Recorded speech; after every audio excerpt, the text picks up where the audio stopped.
I thank you, Mr. Speaker. Mr. Speaker, this is very disturbing. Disturbing, Mr. Speaker, because the question that I ask myself is, what happens if and when a police station becomes a scene of crime? And what happens, Mr. Speaker, if that crime is murder? What is it that we are supposed to do? Mr. Speaker, I hear people saying that we want justice for Albert Omondi Ojwang. But how does justice look for a young man killed in the hands of police officers? What is it that must be done for that young man, the lifeless body of Albert Omondi Ojwang, to receive justice? What exactly is it that, Mr. Speaker, must happen? Mr. Speaker, of late, our country is doing extremely badly in terms of insecurity. Mr. Speaker, in April, I saw the majority leader confronting the Inspector General of Police over some killings in Narok, in Barkoi. A few weeks ago, Mr. Speaker, 3 people were killed by police in the same area in Narok, Mr. Speaker. Mr. Speaker, what is happening in our country in relation to security? What is it that needs to be fixed? That's a question that we should address ourselves to. Mr. Speaker, I'm here to say that, Mr. Speaker, this killing of this young man has capacity to throw this country into serious anarchy if it is not handled properly. Remember, Mr. Speaker, what happened in Tunisia with Mohamed Bouaziz when he blew himself up outside Parliament? Just an act of one person brought about the Arab Spring in an entire region. Now, Speaker, I call upon the President on this matter. He must speak and speak with courage and determination. Heads must roll. He must reset the security apparatus in this country from the top to the bottom, Mr. Speaker. It cannot be that a person is arrested in... Senator Chiranke. Thank you, Mr. Speaker. On my own behalf and on behalf of the great people of Nandi, allow me to pass my deepest condolences for this tragic death. Mr. Speaker, as my colleagues have said, even during era of detention without trial, no one was killed in police cell. Mr. Speaker, as a professional guest of the state on many occasions, and I've had privileges for spending nights in number of almost 5 police stations in Nairobi, Mr. Speaker, it is very unfortunate. It is very sad, Mr. Speaker. The only place you should be safe is a police station. Mr. Speaker, heads must roll. I want to agree with my colleagues, Mr. Speaker, and you know on many occasions, I have raised that there is a problem with Ministry of Interior 1,000 times, Mr. Speaker. As we speak today, Mr. Speaker, Father Alois Cheruiyot Bett killers are not known. Father Maina killers are not known. Angata Baragoi, 6 people were buried without their killers being not known, Mr. Speaker. Angama Mara, even in Kerio Valley, Mr. Speaker. I request the following, Mr. Speaker. And I agree with colleagues that there are people who are intended to sabotage President William Ruto government. And is led by the Minister of Interior, who should take and resign, Mr. Speaker, and take personal political responsibility on this matter, Mr. Speaker. I request also that the Parliament Committee, Mr. Speaker, is very incompetent. And you know that incompetence, if you transfer from roads to lives, we lose lives, Mr. Speaker. We have lost a young man, 31-year-old, who had just married, Mr. Speaker. Mr. Speaker, they must be held accountable, Mr. Speaker. I request that the Parliament, through the national security, does inquest into unexplained deaths in this republic, Mr. Speaker, or form a judicial inquiry into the allegation of extrajudicial killings even from the last session up to this session, Mr. Speaker. Mr. Speaker, it cannot be that as a Senate we are just sitting and allowing insecurity to thrive in this country. You go to Mombasa, Mr. Speaker, when you greet a boy woman, you think she's a woman. Somebody has won a boy with a machete. You think she's a beautiful lady. He's a man with a machete. And there are criminal gangs ruling Mombasa as we talk to. You go to Nakuru, Mr. Speaker, the gangs are playground. You go to Kerio Valley, Mr. Speaker, and many other places, Mr. Speaker. I think it is a high time, and I want to appeal to the President, because he is a man who is very decisive. Heads must roll from the Minister of Interior, Inspector General of Police, and all his subordinates, including the OCS from Homa Bay, who gave out the link, Mr. Speaker, including Safaricom, who gives out the location of this suspect. Mr. Speaker, I remember when I want to be arrested, I left my phones in Kibos. The police went to look for me in Kibos, and I was in Eldoret, Mr. Speaker, sleeping. Senator Oburu Odinga. Senator Oburu. Thank you. Thank you, Mr. Speaker, sir, for the opportunity. Mr. Speaker, this is a sad day for us in the Senate. Mr. Speaker, we are discussing the death of a young man who was the only son of his family. And Mr. Speaker, he has died in a police cell where people are supposed to run for safety. Mr. Speaker, where else do you go if not police station when you feel threatened by anybody? But Mr. Speaker, when you go to a police station and you are killed, Mr. Speaker, this is a very, very serious situation. Mr. Speaker, there's one time in this country where we used to have people who speak their minds. They are picked and you never see them. Sometimes, Mr. Speaker, they are picked and you see them in courts pleading guilty after being tortured in cells. Mr. Speaker, we have been struggling so that these things become a thing of the past. And it is very sad, Mr. Speaker, when we see any injustice rearing its head again. Mr. Speaker, it is not the small boys. It must be the big boys who organize this kind of a thing. Me, I've never heard, Mr. Speaker, I've never heard that somebody can be charged for making somebody infamous. I don't know what a senior police officer, what type of fame a senior police officer wants to be. Where is he going with that fame? And Mr. Speaker, fame is something you can take to a civil court. Somebody does not have to be arrested and put in cell because he has made somebody infamous. Mr. Speaker, I have even seen in this country pictures where people are putting the president in the cells. And they are never arrested, Mr. Speaker. Is this police officer even bigger than the president? Why can he not be arrested and interrogated, Mr. Speaker, if we don't tackle this particular case up to the end, Mr. Speaker? Kenyans will not believe us. Kenyans will not believe that even as leaders we are serious. Because I come from that region.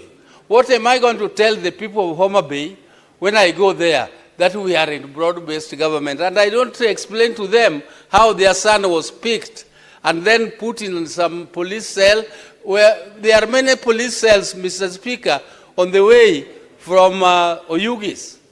From Oyugis, there is a police cell there in Oyugis, there's a police cell in Homa Bay, there's a police cell in Kisii, there's a police cell in Kisumu. There are so many police cells around there, Mr. Speaker. Why this particular police state? Senator Murango. Asante sana mstahiki Spika kwa nafasi ya kuongelea jambo la kusitikisha kuhusu kijana Albert Ojwang. Jambo la kushangaza mstahiki Spika, hata kama sisi ni wanasesere, hata kama kwa Kenya ni vikaragosi, hakuna venye tungeambia kwamba yule kijana alikuja akajipigisha ukuta hapa Nairobi. Kusema ya kwamba Homa Bay hakuna nyuta, hakuna ukuta.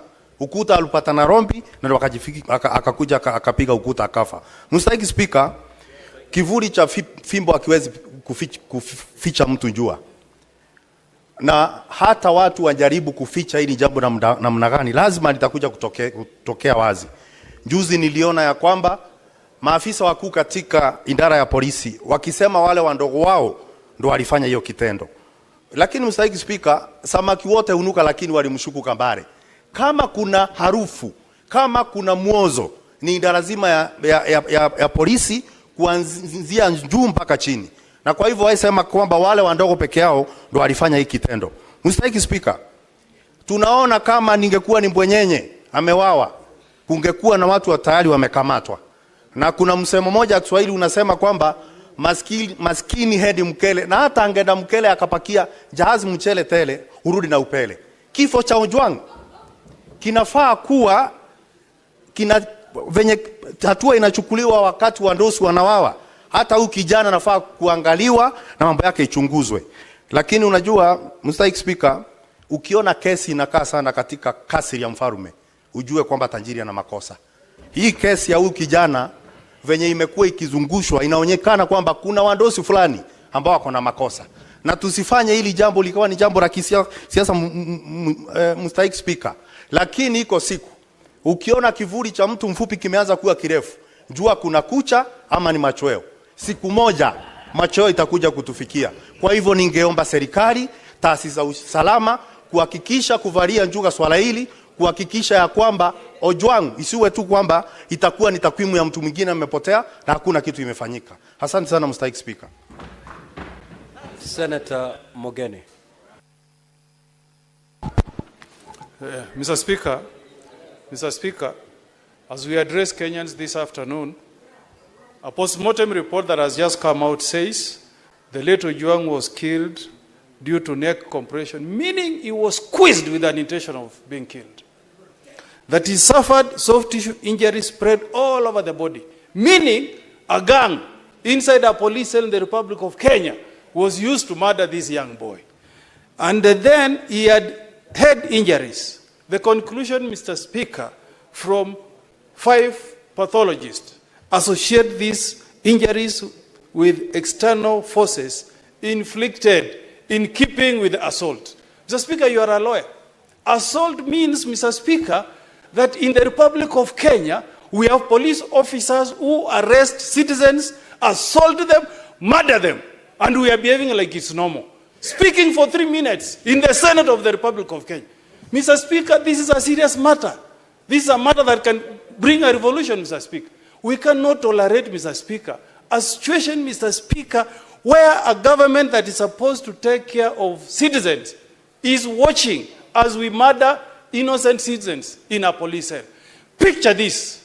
This young man is the sole child of aged parents. This young man is living behind a wife with a child who is 3 years and another one is 3 months, Mr. Speaker. If this cannot prick our conscience, what will, Mr. Speaker? We cannot allow this, Mr. Speaker. We get abused on social media every day, Mr. Speaker.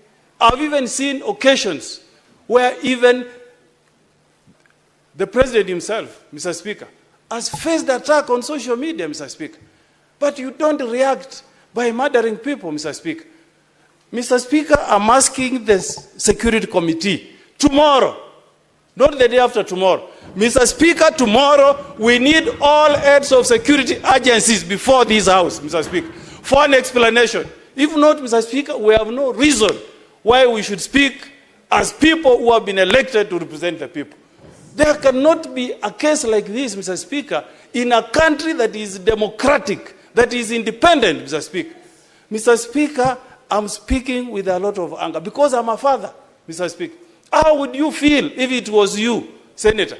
Picture yourself, your child being arrested all the way from Nyanza, brought to Nairobi and killed in a police station.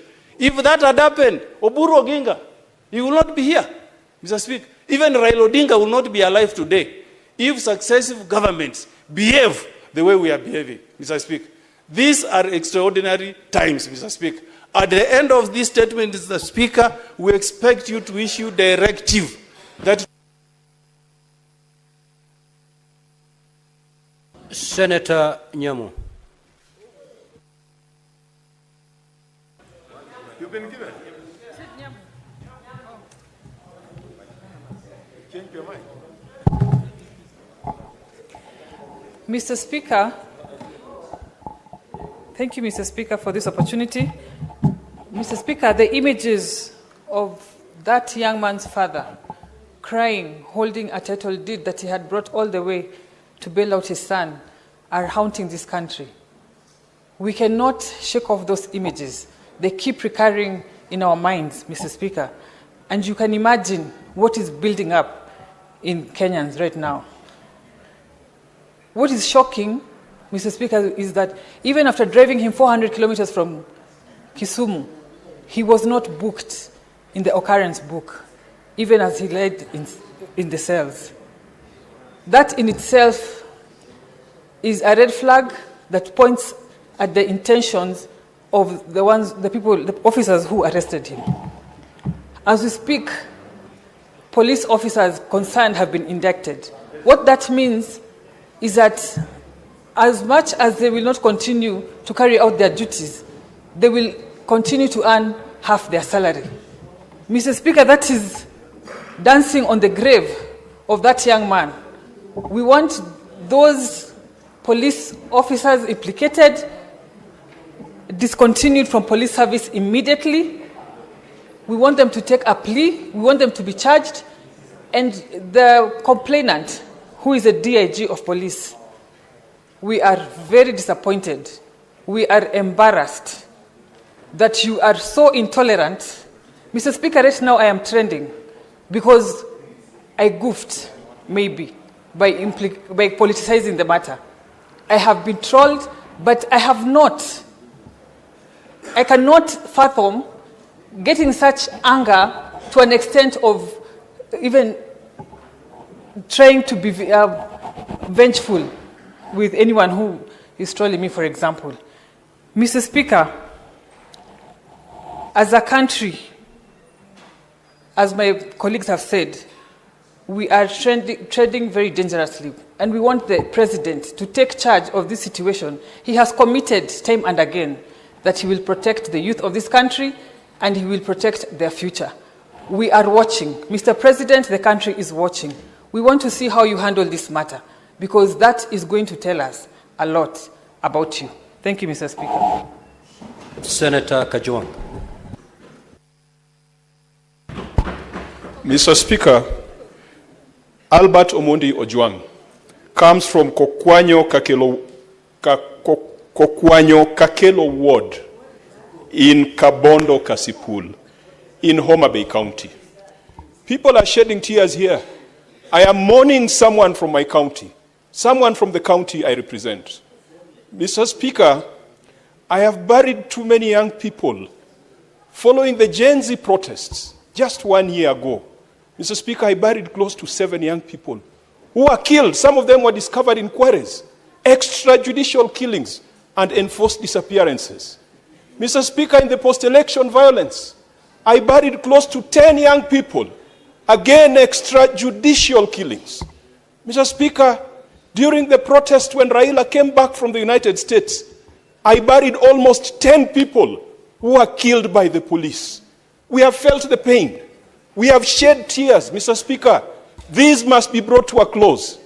The problem I have with Parliament today is that we are mourning like we have no hope. We are speaking here like bloggers are speaking out there. Parliament is the one that vetted the Inspector General of Police, Mr. Speaker. And as a result, the Inspector General of Police is answerable, is accountable to this House. Mr. Speaker, tomorrow, the Inspector General of Police should be here, must be here. This gentleman did not die. This gentleman was killed, Mr. Speaker. If you look at the definition of to be killed and to die, this gentleman was killed, murdered by the police, who are supposed to be the custodians and the safeguards of law and order in this country. Mr. Speaker, on 25th of June, we'll be marking the first anniversary of the Gen Z protest. I want to challenge Senator Cheriot and Senator Minority Leader. You brought a motion to this House last year in June, We said a lot of things. We said a lot of English. Let us mark the anniversary of 25th June in this parliament. Because the other house, everyone ran away. We were the only ones who were here. Let us come back here. Take stock of the things we said. We talked of extrajudicial killings. We talked of enforced disappearances. We talked of corruption. We talked of tribalism. What have we done about it? Mr. Speaker, this is a shameful act. And I send my condolences to the people of Kabondo, the people of Homa Bay, the entire nation. The Minister for Interior, under these circumstances, should have resigned, Mr. Speaker. In an organized society, the Inspector General, let us have them here in this parliament tomorrow. Anything short of that, we will not be any better than any other member of the public who's complaining outside there. Thank you, Mr. Speaker. Senator Seki.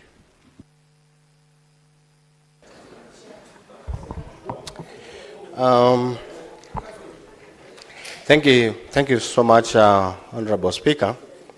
I also want to bring my heartfelt condolences to the family of Albert Ojwang and the entire nation when we have a very sad day today. Honorable Speaker, it is true, we don't know where to start and we don't know what to say. Because if a young man, Ojwang, can die in a police cell with an excuse of committing suicide, and people would dare to say that, and we have a number of Kenyans who have died in the hands of police, Honorable Speaker, remembering the Angata Barikoi citizens who died in the hands of the police with a bullet. Just recently we had a number of members of the community of Majimoto in Narok again who died in the hands of police with bullets. Just recently, a day ago, in Nakuru, somebody was shot. Honorable Speaker, I think this one is becoming too much to Kenyans to bear this. We want, as most of our colleagues have said here, we want to demand, Honorable Speaker, the IG, whom I participated to his vetting, to his interviews in the Committee of National Security, we want him in this house. We want to demand him not later than tomorrow, so that we're able to ask him, because the responsibility stands and the buck stops at him. And the president should also take this, because everything is the commander of the armed forces. He needs to take responsibility on the same, because we cannot keep having Kenyans dying in his watch and there is no action. Honorable Speaker, I want to stand on that, but I want also to support this statement fully, and action must be taken. Thank you, Honorable Speaker. Senator Maruma. Asante Mheshimiwa Spika kwa hii fursa umenipa ili kuchangia hii hoja ya kifo cha Albert Ojwang. Albert Ojwang alikuwa ni mwalimu ambaye alifundisha shule moja inaitwa Kituma kule Burawad, Taita Taveta, na mtu ambaye nilimfahamu. Mheshimiwa Spika, nimehuzunika sana kwa hii kifo, kwa sababu Albert Ojwang vile tumeambiwa ni kwamba alikuwa mtoto peke yake katika hiyo familia. Na najua baba yake alikuwa ni maskini vile tumeona katika vyombo vya habari, na alitegemewa na babake na wazazi wake ili abadilishe maisha ya ile familia. Mheshimiwa Spika, ni jambo la kutamausha na kuhuzunisha sana, kwa sababu alibeba kutoka Homa Bay na kuja mpaka police station huku Nairobi, kama hakuna vituo vya polisi kule Homa Bay. Na Mheshimiwa Spika, ni jambo la kuhuzunisha ya kwamba asasi za usalama zinatumika ili kunyamazisha Wakenya kwa sababu ya kuongea ukweli. Mheshimiwa Spika, kama mambo hayaendi vyema, hayaendi sawa, watu lazima wawe na uhuru wa kuongea, Mheshimiwa Spika. Tusirudishwe miaka ya zamani, Mheshimiwa Spika, kwa sababu sasa tumeenda mbali sana.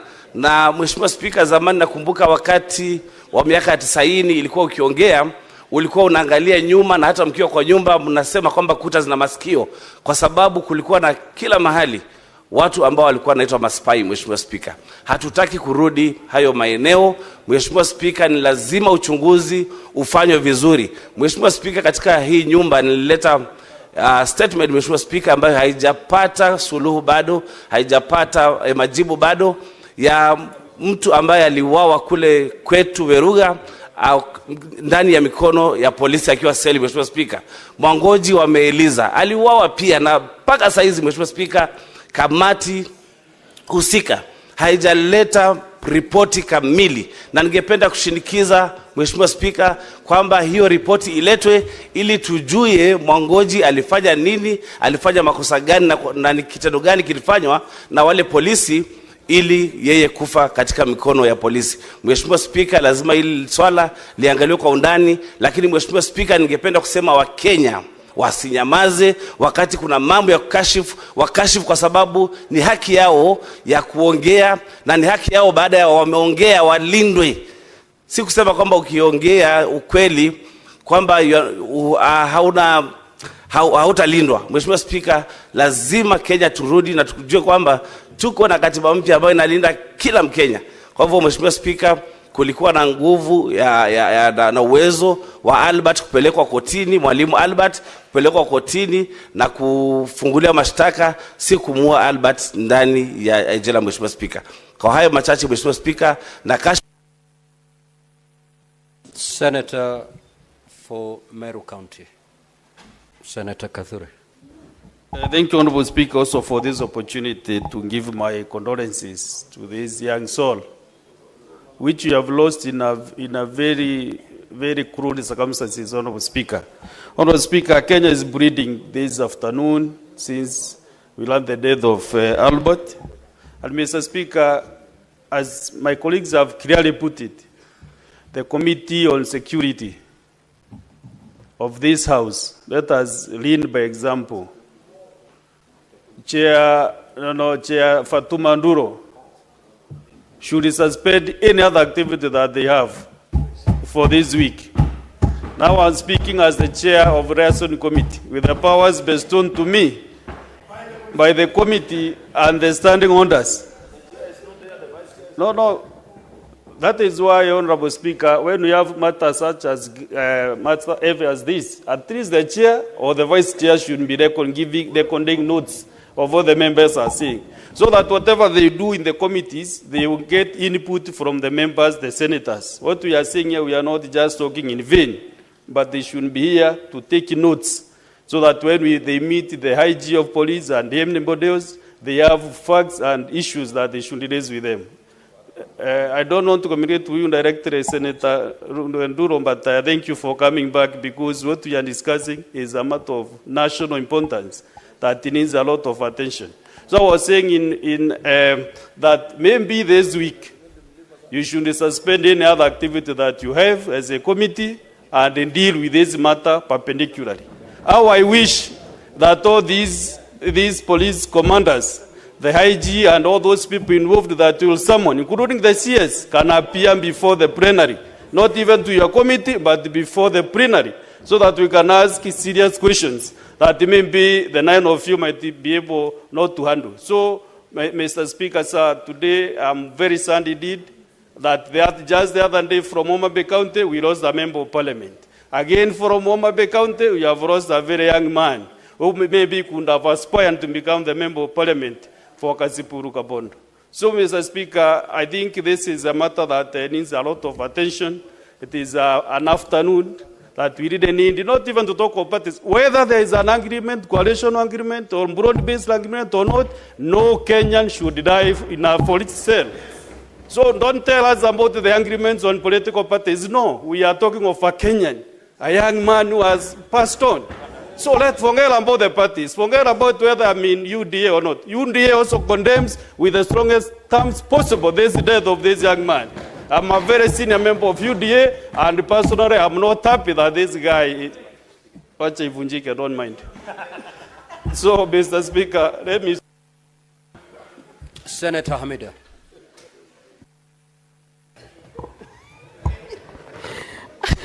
Thank you, Mr. Speaker.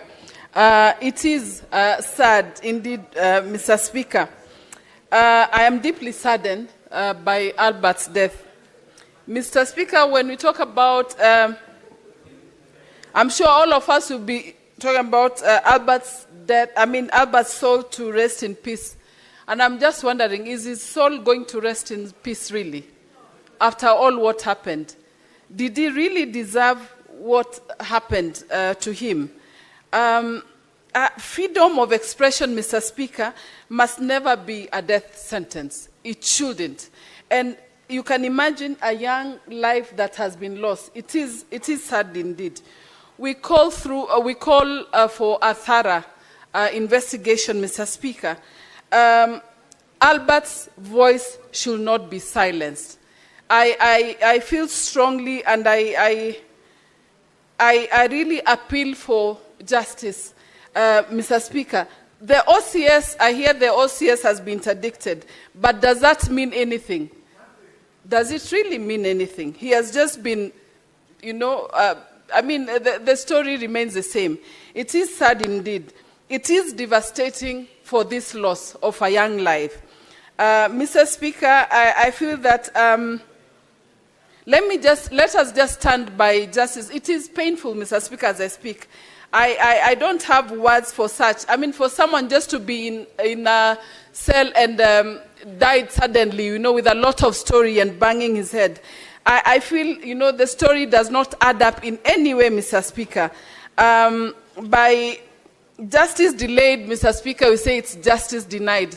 Can this story, like we said, can it be done as soon as possible? Can it be tomorrow, not even if not today, Mr. Speaker? I stand with the family and I feel the pain, and we hope that his soul is going to rest in peace only after the justice has been done. I feel my heart goes to the family of Albert, Mr. Speaker. I support my colleagues. Mr. Speaker, seriously, I don't know. I am so deeply saddened. I feel so pained that I don't know how to express myself in this one, Mr. Speaker. May his family have strength and comfort, go through strength and comfort during this time for the loss of their son. Thank you, Mr. Speaker. Senator Abbas. Thank you, Honorable Speaker. Honorable Speaker, first and foremost, I want to join my colleagues to send condolences to the family of Albert Ojwang and the people of Homa Bay. Honorable Speaker, it's a very unfortunate situation that today we have lost a very young man at the age of, I think, 28, 29 years old, who was a teacher in this country. Honorable Speaker, it's very unfortunate. Albert was driven all the way from Homa Bay, 350 kilometers. In Homa Bay, we have police stations, we have courts, we have high courts. I don't know why this man was driven all the way, the late, up to Nairobi. That means somebody was ready to see him finished or dead. Honorable Speaker, those who are interdicted, the officers that are interdicted, are today denying that some of them are not in opposition, are not even on duty. And therefore, it means there is something hidden in this place. And it's over 20, I think since this government took over, 20 Kenyans died in police cells. That is where we were supposed to run to, where people have to seek security. But unfortunately, the way we lost young ones in the police cells is very unfortunate, Mr. Speaker. Honorable Speaker, I think the Kenyan police won't see this country go into chaos.